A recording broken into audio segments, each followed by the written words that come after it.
Olá, meu nome é Fagner Dantas, esse aqui é o Prazer em Conhecer Lip, seu ponto de encontro de livros, ideias e pessoas. Então, se você gosta de ler livros, compartilhar ideias e conhecer pessoas, você está no lugar certo. Então já se inscreve aqui no canal, aciona as nossas notificações e se gostar desse vídeo, não deixe de dar o seu like. Esse aqui é um vídeo, uma nova série aqui do canal, que são nossos lidos.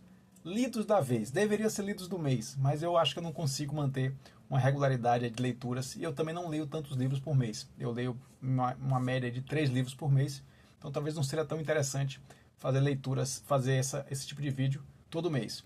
Mas particularmente, nesse caso, como nós lemos aí 10 livros no primeiro trimestre, janeiro, fevereiro e março, acho que vale a pena fazer aqui um breve panorama do que a gente tem lido, de coisas que são interessantes, livros que se destacaram e livros que podem ter até um vale a resenha, que é aqueles vídeos especiais sobre determinados livros que nos chamam mais atenção. Então, de repente, pode ser que nesse coletivo aí de 10 livros, alguns realmente chamaram atenção e podem ter vídeos específicos aqui no canal. E alguns, inclusive, já tem. Eu vou falar sobre isso daqui a pouquinho. Então, basicamente, esse é um vídeo de apresentação desses livros que li, dos seus temas mais importantes, do que chamou a atenção, dos destaques.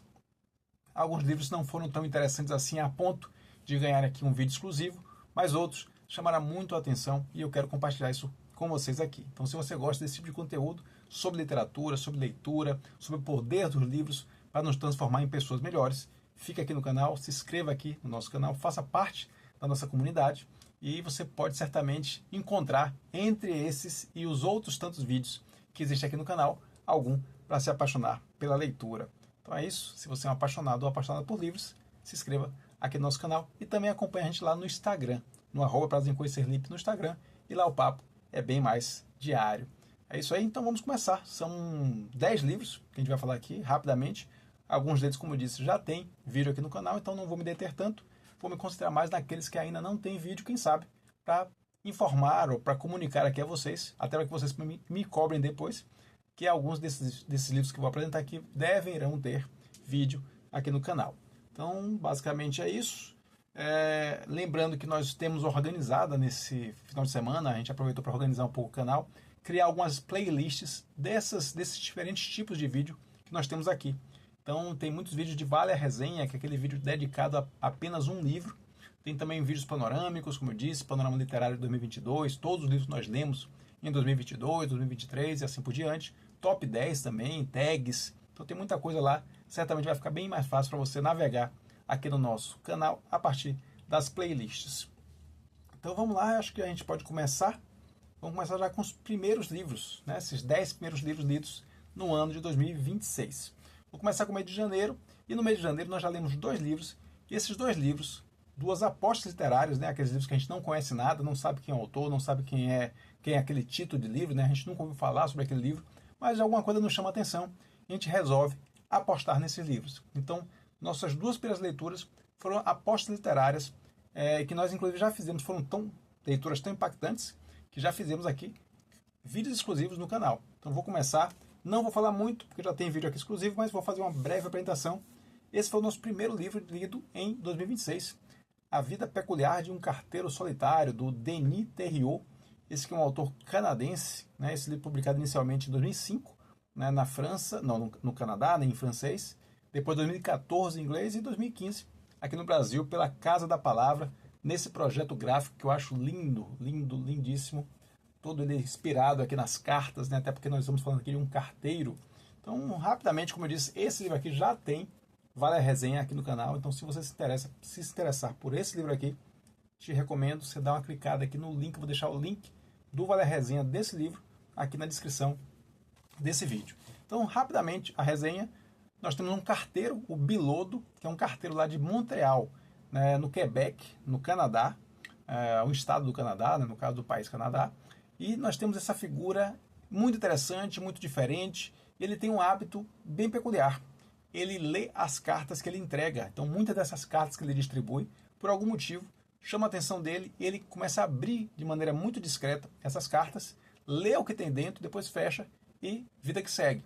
Só que entre essas cartas tem uma que chama particularmente a atenção dele, que são as cartas trocadas entre Ségolène e Gaston Grandpé. Então, duas figuras aí, um casal, de certa maneira, né? Um casal ali que está trocando algumas juras de amor. E o Bilodo se mete aí nessa história e acaba acompanhando, de certa maneira, essa novela da vida real. Fato é que um fato terrível acontece, um acontecimento, né, terrível ali, rola nessa história entre esses três, esse triângulo amoroso epistolar, vamos dizer assim. E nesse fato terrível, o Bilodo vai ter que tomar algumas decisões arriscadas para continuar de alguma maneira essa relação meio estranha. Então é uma história bem interessante, bem diferente. No começo parece até bem simples, com essas pequenas pitadas aí de ler cartas de estranhos, se meter ali na vida de desconhecidos, mas depois a história ganha uma outra dinâmica a partir desse acontecimento trágico. E finalmente, o final desse livro é bem estranho. Então, ele começa muito simples, mas no final é bem surpreendente. Então, se você se interessou por essa leitura, se você se interessou pela história aqui de A Vida Peculiar de um Carteiro Solitário, do Denis Theriot, te recomendo você dar uma clicada aqui no link que eu vou deixar na descrição. E aí tem um Vale a Resenha especial dedicado a esse livro. Da mesma forma, nosso segundo livro de 2026, que foi esse aqui, A Acabadora, da Michela Murgia, também já tem Vale a Resenha aqui. Então também vou deixar a descrição, né? Vou deixar o link desse vídeo na descrição. E se você se interessar, você pode ter todos os detalhes lá no link. Esse é um livro publicado em 2009 na Itália. A Michela Murgia é uma autora italiana. E em 2012 foi publicado aqui no Brasil pela Alfaguara, com uma tradução de Frederico Carotti e Denise Botman. Só lembrando aqui, eu gosto sempre de fazer essas menções, né? A tradução aqui do A Vida Peculiar de um Carteiro Solitário é da Daniela Dias, tá? Pela editora Casa da Palavra. Então, retomando aqui o Acabadora, nós temos a tradução do Frederico Carotti e da Denise Botman. Rápida sinopse aqui, uma vez que a gente, como eu disse, nós já temos um vídeo especial dedicado, detalhando, esmiuçando esse livro, mas rapidamente, nós temos uma menina muito pobre, chamada Maria Listru, que ela é adotada por uma senhora já de alguma posse, chamada Bonaria Orai. Isso acontece numa pequena vila, na região da Sardenha, na Itália. A Maria Listru vai crescendo, vai se desenvolvendo ali, né, sempre tendo a Bonaria como essa figura materna dela, porém, ela acaba descobrindo o que de fato a Bonaria Orai faz. E essa descoberta leva a um afastamento dessas duas pessoas, né, da Bonaria e da Maria Listru. Mas um evento também, o destino, né, vamos dizer assim, o desenrolar dos acontecimentos da vida, acaba reaproximando essas duas e elas têm aí que tomar, né, vamos dizer assim, fazer um acerto de contas. E novas decisões dramáticas vão surgir na vida dessas duas mulheres. Então, um drama muito, muito bom. Gostei muito dessa leitura. Não à toa fiz de imediato um Vale a Resenha, porque vale muito a pena conhecer. Então, se você se interessou por esse livro aqui, um livraço, curtinho, mas que vale muito a pena a sua leitura, um dramalhão aqui, um livro que te balança, vamos dizer assim, muitas vezes aqui, muitas ocasiões, consegue te balançar. Então, se você se interessa por esse tipo de leitura, te recomendo aqui você clicar no link para o Vale a Resenha de Acabadora, da Michela Murgia. Bom, aqui são os nossos dois livros de janeiro. Então, agora sim, a partir de fevereiro, são livros que nós não temos, ou alguns deles, a maioria, nós não temos vídeos aqui no canal. Então, vou falar um pouquinho mais detalhadamente sobre esses vídeos, até sobre esses livros, até porque não sei se eles terão vídeos exclusivos aqui no canal. Então, vamos começar pelo terceiro livro lido no ano de 2026. Foi esse aqui, Quando Eu Era o Tal, do Sam Kastner. Esse é um livro de 2004, publicado nos Estados Unidos, e publicado em 2005 no Brasil pela editora Planeta, com a tradução de Santiago Nazarian. Bom, aqui temos uma história interessante. Temos uma figura que é esse jornalista, o Sam Kastner. Aqui é um livro de não ficção, tá? Então, diferentemente dos outros dois primeiros, aqui nós temos um livro de não ficção. É um livro de memórias associado com reflexões. Aqui nós temos uma situação bem interessante, e a partir dessa situação, como ela é lembrada, né, ela é lembrada, ela é contada aqui de maneira retrospectiva. Então aqui nós temos o Sam Kastner, já, né, um jornalista, falando de sua época de jovem, né, de, vamos dizer assim, pós-adolescente, entrando aí já pensando em vida universitária. Mas na verdade seu grande sonho era ser poeta, ser um grande poeta americano. E ele era um apaixonado pela literatura beatnik, né, aquela literatura que se caracterizou aí com nomes como Jack Kerouac, como Allen Ginsberg, William Burroughs, figuras aí de uma literatura meio maldita, meio periférica assim, em relação ao mainstream literário norte-americano. Então ele vai se apaixonar por esse tipo de literatura, uma literatura rebelde, uma literatura mais agressiva em relação ao estilo de vida norte-americano. E ele vai, né, tem essa intenção, tem esse desejo de ser esse grande poeta.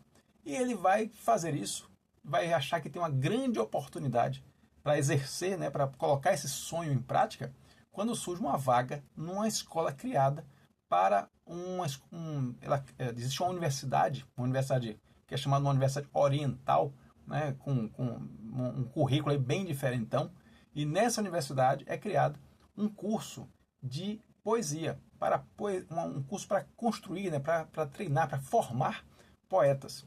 E eles chamam essa faculdade, vamos dizer assim, né, dentro dessa universidade mais ampla, eles chamam essa faculdade de Jack Kerouac School for Disembodied Poetry, ou seja, algo em torno de a escola Jack Kerouac para a poesia desencarnada, né? E Jack Kerouac é um grande nome da literatura beatnik, né? Com seu On the Road, que eu até tenho aqui no nosso acervo, já fiz a leitura, excelente leitura também, um livro louquíssimo, mas muito, muito bom. Então, essa paixão por figuras como Jack Kerouac, Allen Ginsberg e William Burroughs leva o nosso Sam Kasher a ir para essa universidade, né, para essa faculdade, melhor dizendo, a Escola Jack Kerouac de Poesia Desencarnada, porque além da homenagem a Jack Kerouac no nome da escola, essa escola é mantida e ela tem como professores figuras como Allen Ginsberg e William Burroughs, dois dos grandes nomes da literatura beatnik. Então, o Sam Kasher, o que é que ele imagina? Ele imagina que ele vai ter aula com seus grandes mestres, né? Ele vai encontrar em carne e osso aquelas figuras míticas que ele idealizou lendo os livros da literatura beatnik. Além disso, ele tinha expectativa de aprender os segredos desses caras para escrever aquela literatura que o apaixonava. Fato é que o que ele encontra ali são figuras bem problemáticas, alguns deles bem decrépitos, assim, com a saúde bem debilitada, com muitos problemas, inclusive problemas financeiros. Então, aquela imagem toda que ele constrói é literalmente arrasada pelo choque de realidade que ele vai ter aqui, que ele vai ter nessas memórias aqui, nessa experiência que ele tem na Jack Kerouac School. Então, na verdade, esse é um grande livro sobre iconoclastia, foi uma palavra que me lembrou muito, essa derrubada dos ícones, né? Essa derrubada dos ídolos. Então, aqueles ídolos são colocados aqui como homens de carne e osso, com suas múltiplas falhas. Então, isso de fato é um grande aprendizado também para o Sam Kasher e para nós que lemos essas suas memórias. Além dessas decepções, existe, claro, todo um outro lado, que são as descobertas e experiências do Sam Kasher, um jovem, né, como eu disse, um pós-adolescente ali, ainda em formação, tendo que lidar com várias coisas das mais loucas que você possa imaginar nesse livro aqui. Então, é um grande livro de memórias, um grande livro sobre reflexão sobre o passado, né? Afinal de contas, como eu disse, é uma visão retrospectiva, né? Aqui temos o Sam Kasher maduro falando daquele Sam Kasher sonhador e que queria ser um beatnik. Então, esse aqui é um pouquinho da história de Quando Eu Era o Tal, de Sam Kasher.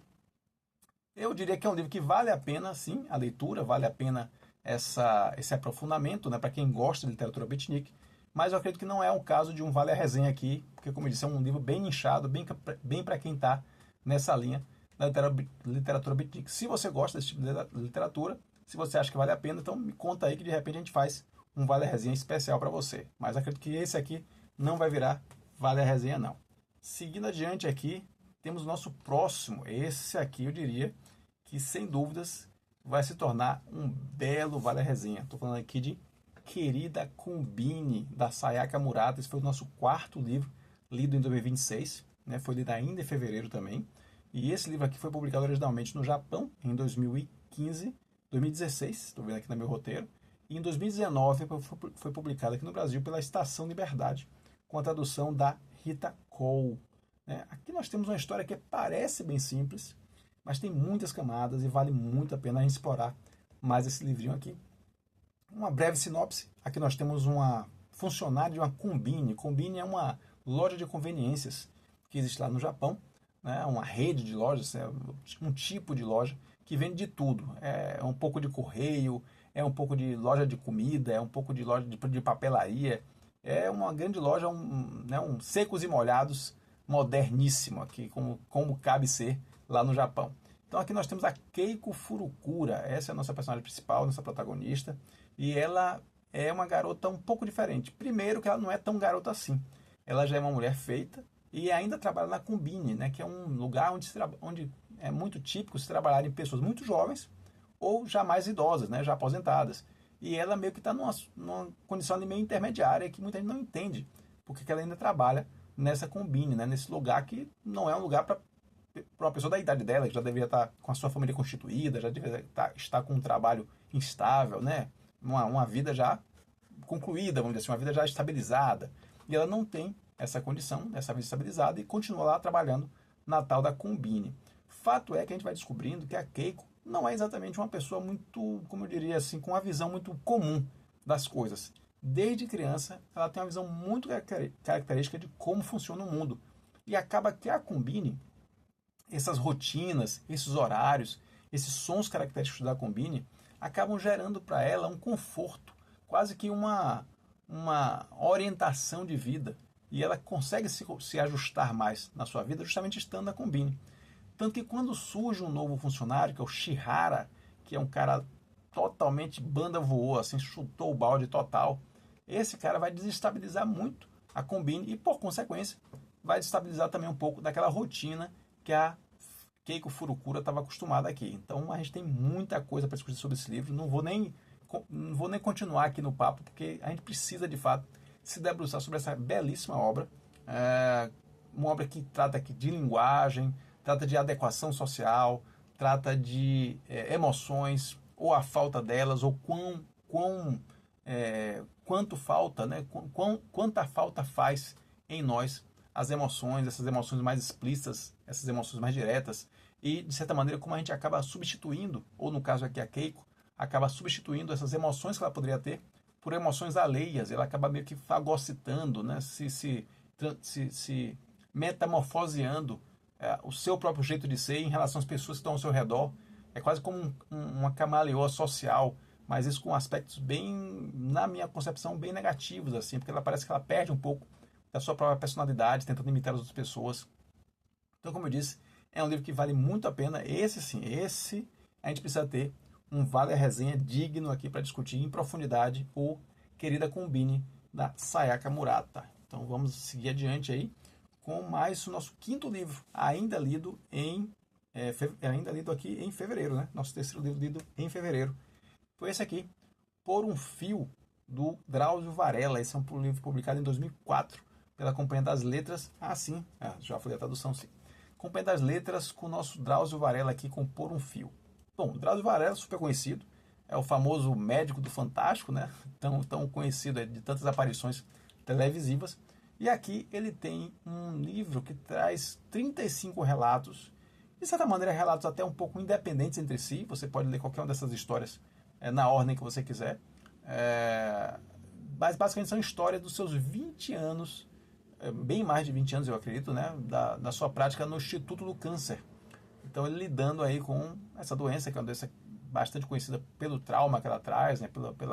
pela forma como ela lida, como ela transforma a vida das pessoas, tanto pacientes quanto as pessoas que estão ao redor daqueles pacientes.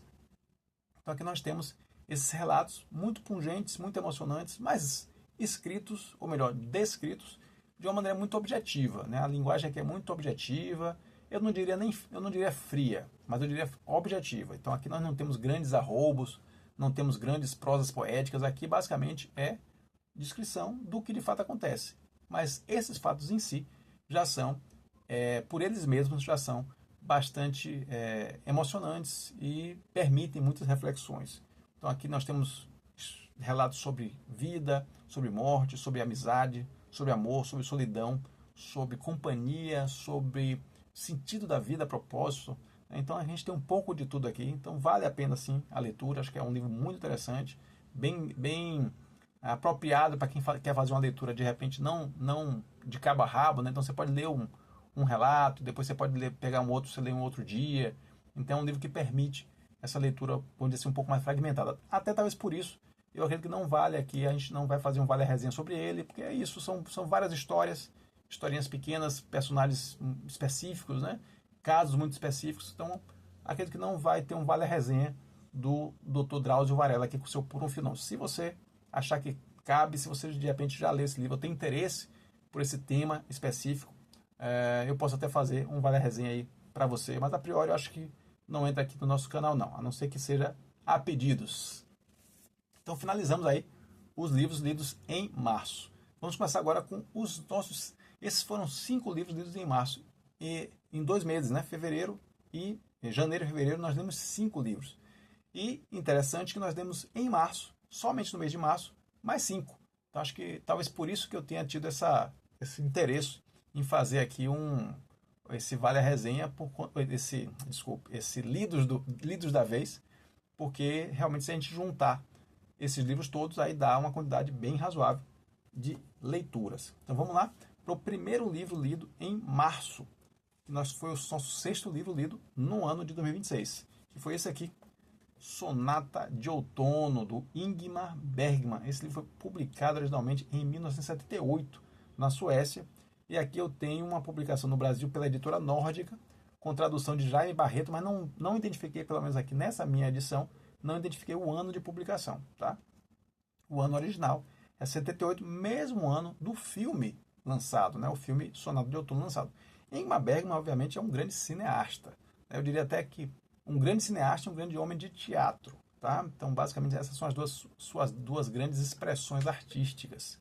Mais conhecido pelo seu cinema, mundialmente, mas para quem estuda um pouco da vida do Ingmar Bergman, sabe que ele produziu muito mais teatro, né? Principalmente na cidade de Malmo, né? Na Suécia, onde ele dirigiu o Teatro de Malmo. Então ele foi realmente um homem de teatro. Mas claro, se notabilizou mundialmente por ser um grande cineasta, por ter produzido aí quase 60 filmes.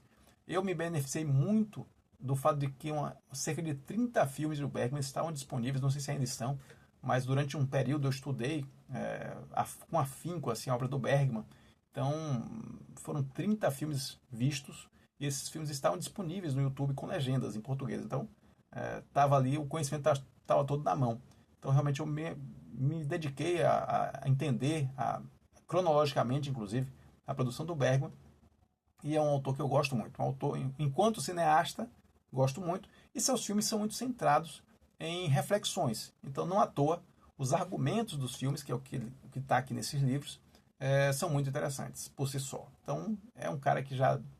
só para notar aqui alguns dos grandes filmes do Bergman, né, você pode citar O Sétimo Selo, de 56, Persona, de 66, que é o meu favorito do Bergman, e também Gritos e Sussurros, de 72. Esse aqui é o Sonata de Outono, de 78, que eu assisti o filme e vi também uma peça. Foi feita uma interpretação teatral desse texto aqui em Salvador, e eu pude assistir justamente porque estava, na época, super obcecado com o Bergman, estava consumindo tudo que tinha a ver com Bergman, e aí tive a sorte de ter uma apresentação teatral, uma representação teatral de Sonata de Outono aqui em Salvador, então eu fui assistir.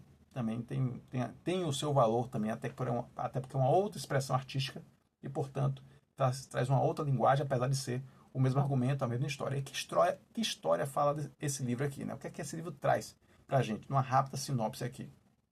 Nós temos uma mãe e uma filha, Charlotte, que é uma pianista famosa, e Eva, sua filha, que vão passar aí um período juntos, né? A Charlotte chega na casa dessa sua filha, que mora com o marido, numa casa um pouco distante ali da cidade, e eles vão passar esse tempo juntos, aí um final de semana, alguns dias juntos. E só que a gente percebe que nessa relação de mãe e filha já tem ali algumas rusgas, né? algumas cicatrizes mal curadas ali, vamos dizer assim, alguns esqueletos no armário. E a gente vai percebendo isso, essa coisa vai ficando ali um pouco embaixo da superfície, mas a surpresa que a Charlotte tem ao saber que a outra filha, né, sua outra filha, Helena, também está na casa, acaba acelerando, acaba criando aí uma tensão a mais entre as duas, né, a Eva e a Charlotte. Por quê? Porque a Helena, inclusive, ela tem um processo complicado de paralisia, ela tem uma dificuldade de comunicação. Então, de certa maneira, a mãe, Charlotte, meio que ignora, meio que tenta, vamos dizer assim, quase que limar essa outra filha da vida dela.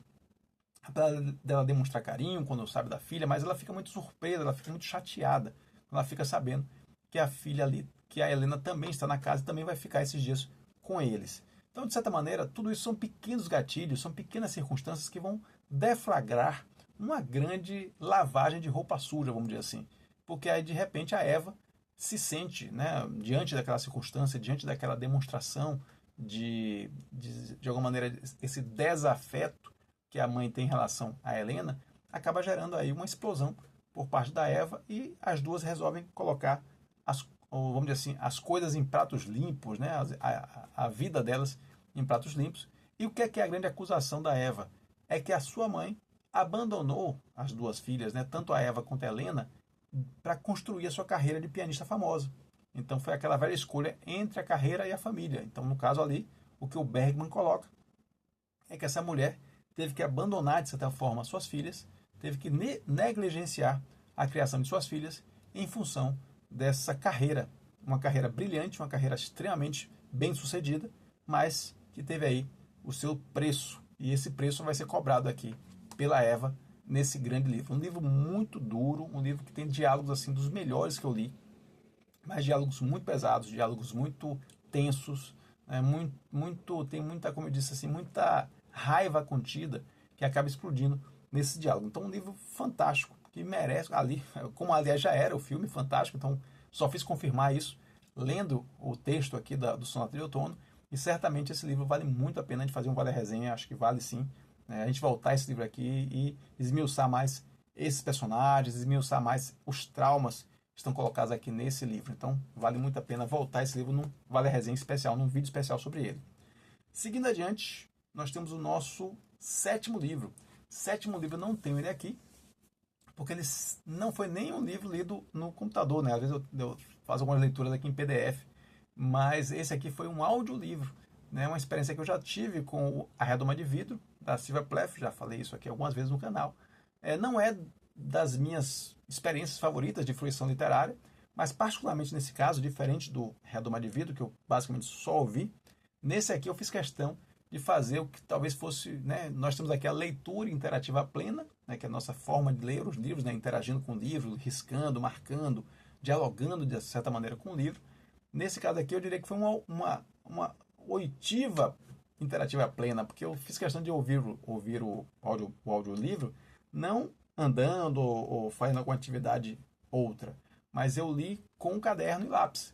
Então fui anotando de fato os pontos mais destacados, fui anotando as reflexões que aquelas discussões me traziam. Então eu diria assim, eu diria que não foi tão bom quanto uma leitura no livro, né, no físico, porque é sempre diferente, mas também não foi tão superficial quanto a mera audiência, né, você meramente ouvir o audiobook. Foi uma leitura, melhor, não foi uma leitura, foi uma oitiva ativa, vamos dizer assim. Então, basicamente, do que é que fala esse super clássico, né? Aqui nós temos um dos textos básicos da filosofia estoica, né? Que está muito em voga hoje em dia, né? Uma filosofia que prega pelo vigor à vida, por uma vida mais objetiva, por uma vida de focada, né? Então tem muita gente procurando hoje em dia muitos os textos chamados os textos estoicos, né? Até para trazer esse tipo de comportamento, esse tipo de padrão, esse tipo de rotina, de apego, né? ao rigor, a uma vida mais objetiva, mais focada em objetivos. Eu acredito que, pelo menos o que eu vi um pouco da filosofia estoica, tem a ver com essa conduta prática, né? Uma filosofia prática, vamos dizer assim. E, como eu disse, tem tido muito interesse nos últimos tempos. E esse livro, sobre a brevidade da vida, do Sêneca, ele é muito associado com outros dois textos, né? De outros dois autores considerados autores clássicos da filosofia estoica, que são o Epicteto e também o Marco Aurélio. O Epicteto com seu manual e o Marco Aurélio com meditações. Então esses três textos aí formam aí uma santíssima trindade, vamos dizer assim, da filosofia estoica. E do que fala esse texto? Esse texto, vocês terem uma ideia, é publicado em 49. Ou seja, quando eu digo 49, não é 1949, não, é 49 mesmo, 49 depois de Cristo. Então a gente está falando do ano do século I, né, dessa nossa era comum, vamos dizer assim, era depois de Cristo. Então a gente está falando de 49, então a gente está falando de um texto de quase quase 2.000 anos. Né? Nós estamos em 2026, então em 2049, esse texto vai completar aí 2.000 anos. Imagine que texto clássico a gente está falando aqui. E do que fala esse livro? Um livro muito curtinho, o audiobook tem aí menos de 2 horas, então vale a pena você tanto ler quanto ouvir, se você quiser, o audiobook, mas é bem curtinho, como eu disse, e ele fala basicamente sobre essa ideia da brevidade da vida, né? Essa ideia do tempo. É um livro que fala muito sobre tempo e principalmente sobre a noção de como utilizar seu tempo de maneira sábia, de maneira sadia, né? Não desperdiçar o tempo, não tratar o tempo como sendo um bem inesgotável, apenas para descobrir que ele não é, né, um bem inesgotável e aí ficar em desespero com aquilo. Então a ideia é exatamente essa, é você usar seu tempo de maneira adequada. Então ele vai dando uma série de dicas, se não me engano, são uns 20 capítulos, e cada capítulo ele vai focando em alguns aspectos, por exemplo, divisão da vida, né? A vida, se a gente for considerar o tempo como o tempo passado, o tempo presente, o tempo futuro, quanto devemos nos dedicar ao tempo presente, quanto devemos nos dedicar ao tempo futuro, né? ao passado como aprendizagem, ao futuro como planejamento, ao presente como ação. Então, tem vários aforismos, né, que vale a pena a gente refletir. Por exemplo, quando ele fala que o homem que apenas age não pensa no seu passado, né, o homem que age ignora seu passado, o homem que só pensa ignora seu futuro. Então, para que você viva no presente, você precisa agir e pensar ao mesmo tempo. Então, são coisas como essas, são ensinamentos como esse, que são trazidos aí pelo sobre a brevidade da vida, do Sêneca. Eu diria que não sei se vale a pena a gente trazer como um vale a resenha específico do livro, né? Mas talvez valha a pena uma discussão mais ampla. Eu tenho interesse na filosofia estoica, né? E não só na filosofia estoica como nós conhecemos, né? Vamos dizer assim, esse aspecto mais ocidental desse tipo de filosofia prática, mas eu quero muito fazer um paralelo com algumas filosofias orientais que também tem esse aspecto prático muito destacado, né? O taoísmo, o Código Samurai, por exemplo. Eu tenho aqui o Hagakure, né, que é um livro, que é uma espécie também de manual sobre a ética samurai. Tem o próprio Tao Te Ching, que fala sobre, né, que são os 81 aforismos, se eu não me engano, 81 aforismos do taoísmo, né, que é a base do taoísmo. Então eu acho que tem alguns paralelos entre a filosofia estoica e essas filosofias práticas orientais. Então acho que vale a pena de repente fazer um vídeo focado mais nessa construção a partir desse e de outros textos que trabalham tanto a filosofia estoica quanto também essas filosofias orientais mais práticas. Então talvez por aí vale a pena fazer um vídeo. Acho que vale a resenha sobre a brevidade da vida do Sêneca.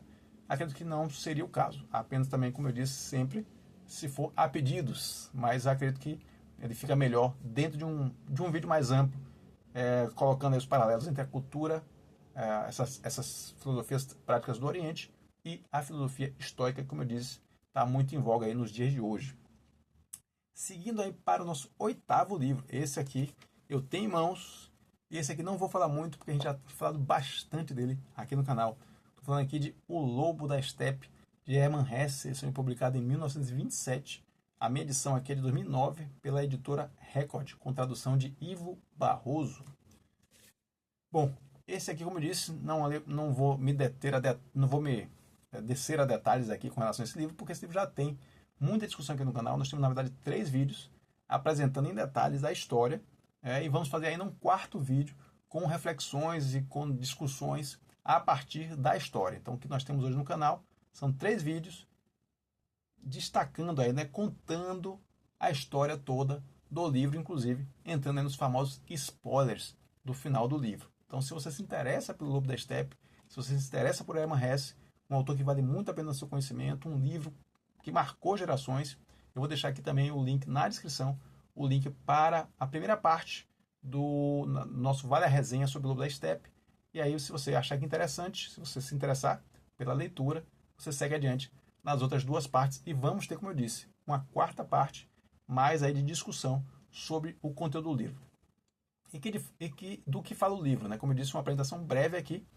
Basicamente, nós temos o nosso protagonista, o Harry Haller, que fica um tempinho aí numa pensão, no quarto de uma família, e depois que ele sai, depois de alguns meses, ele vai embora e deixa as anotações dele nesse quarto. E o sobrinho da dona da casa acaba descobrindo essas anotações e resolve publicá-las. E o que essas anotações trazem? Basicamente as reflexões de um homem que se sente muito desajustado em relação àquela sociedade. Um homem de seus 50 anos já, mas que, como ele mesmo disse, se sente um verdadeiro lobo da estepe. É um lobo que é ao mesmo tempo solitário, mas não consegue se separar completamente da sua alcateia social, vamos dizer, do seu grupo social. Então ele tem esse conflito dentro dele e a gente vai acompanhar as angústias trazidas por esse conflito. E isso vai ter um desdobramento importante quando ele conhece Hermínia e Pablo.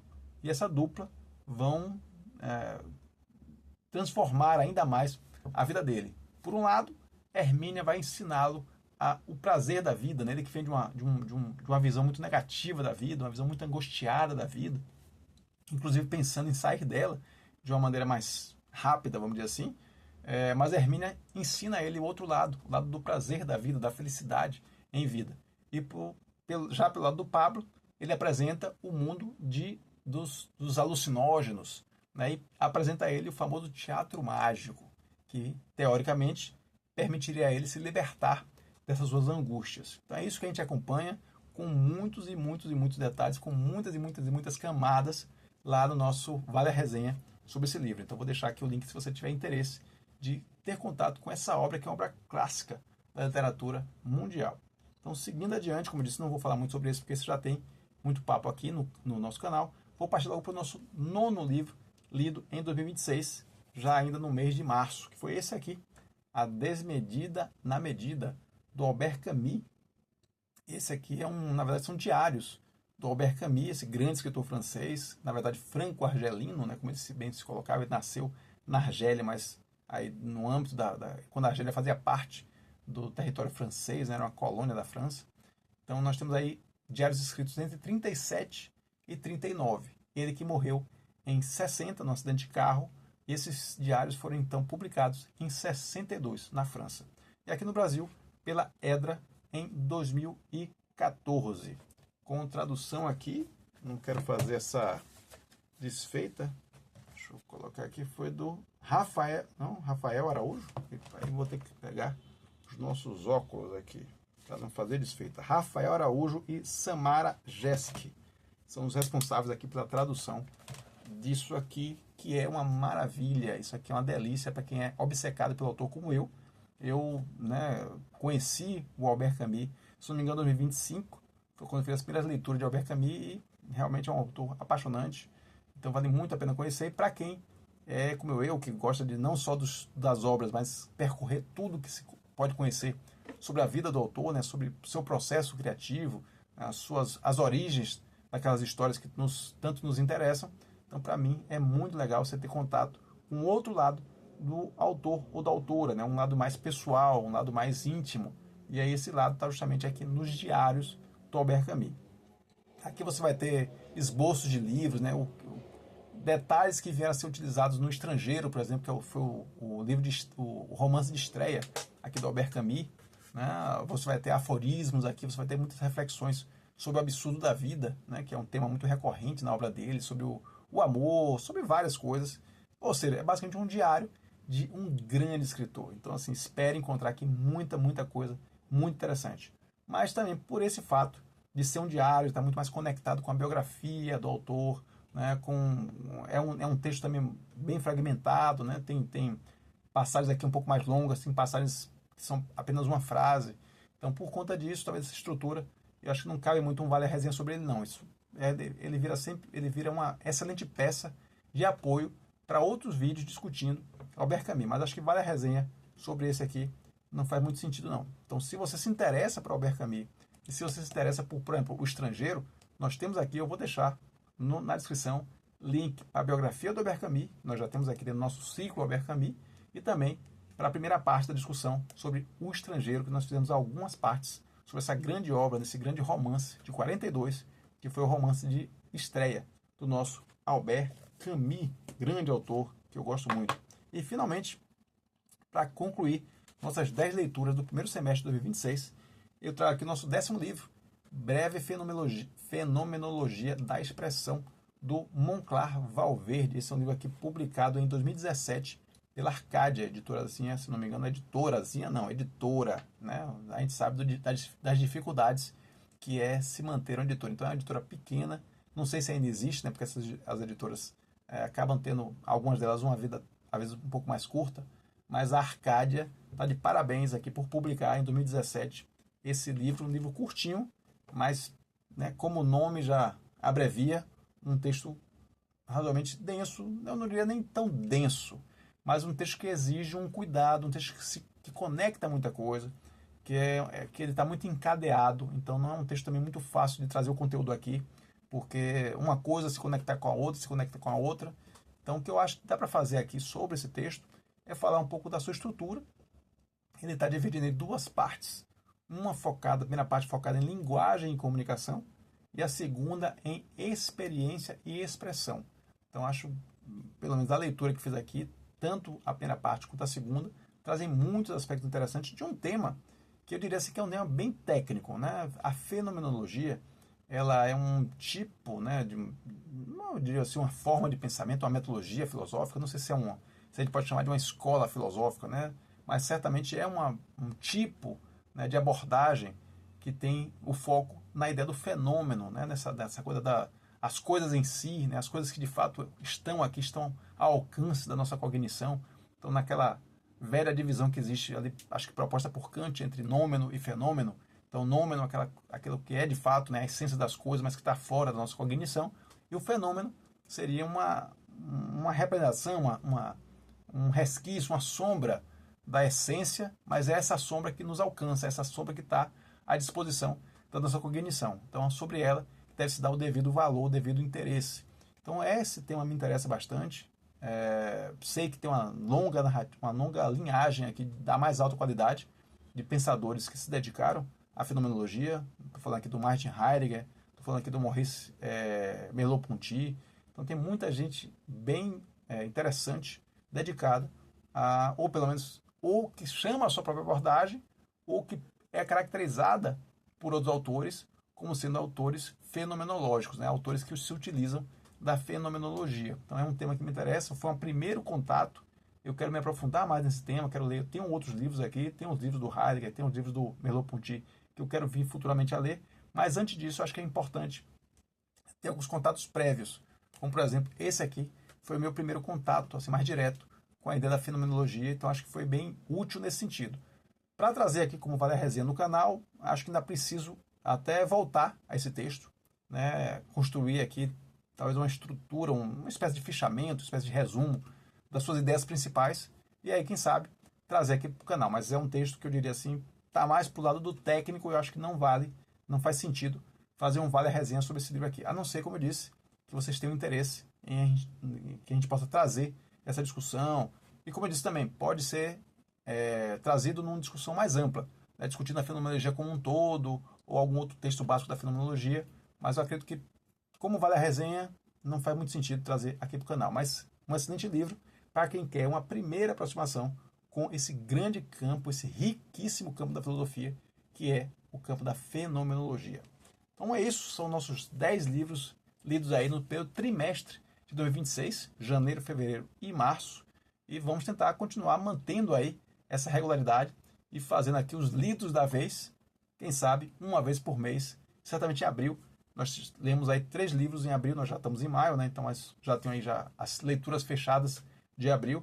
Desses 3 livros, eu acho que 2 valem muito a pena a gente conversar aqui. Certamente vão ter vídeos exclusivos aqui no canal, que são Um Inimigo do Povo, do Henrik Ibsen, e Quarto de Despejo, da Carolina Maria de Jesus. 2 livros lidos em abril e que que foram muito impactantes, foram muito significativos e vale muito a pena trazer aqui. Então vou trazer um vídeo de lidos da vez referentes a esses 3 livros lidos em abril.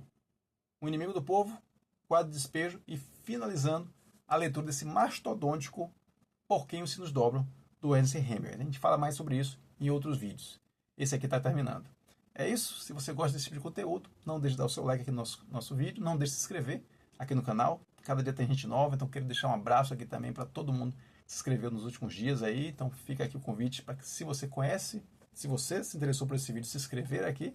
E se você conhece qualquer pessoa que tenha interesse em literatura, outras pessoas que tenham interesse em discussão sobre livros, compartilha também esse nosso vídeo, faz com que esse canal cresça, faz com que essa comunidade tenha cada vez mais pessoas para compartilhar o nosso amor pelos livros. É isso? Então se inscreve aqui no canal e também acompanha a gente lá no Instagram, @prazer em conhecer Lipe, e lá o papo sobre livros é praticamente diário.